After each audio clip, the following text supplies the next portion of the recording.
Бисмиллахи р-Рахмани р-Рахим, вассалату вассаламу аля расулиллах, ва аля алихи ва сахбихи аджмаин. Амма ба'д. Дорогие ребята, уважаемые зрители, сегодня мы продолжаем наши уроки. Сегодняшняя наша тема – две буквы арабского алфавита.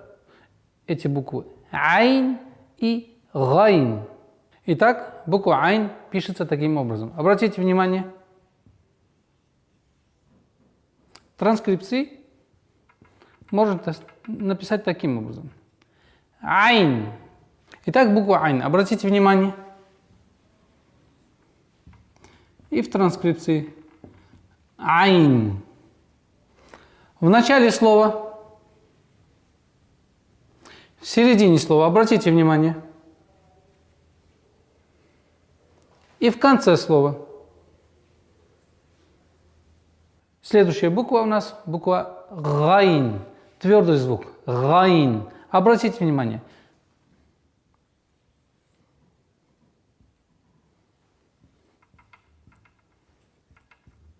В транскрипции можно написать таким образом.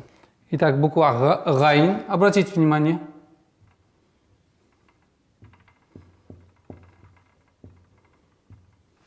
В начале слова, в середине слова и в конце слова.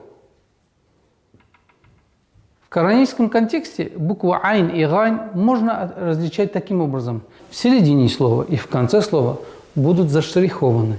И таким образом можно их различать.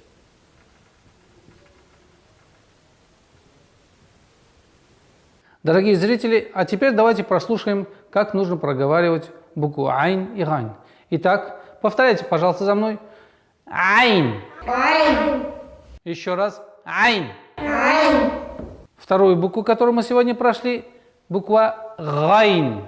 Гайн. Еще раз. Гайн. Гайн. Молодцы. А сейчас мы с нашими детьми напишем букву айн и гайн на доске. Мухаммад, напиши нам букву айн.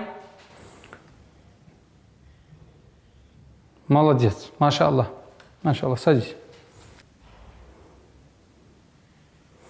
Нет, не так.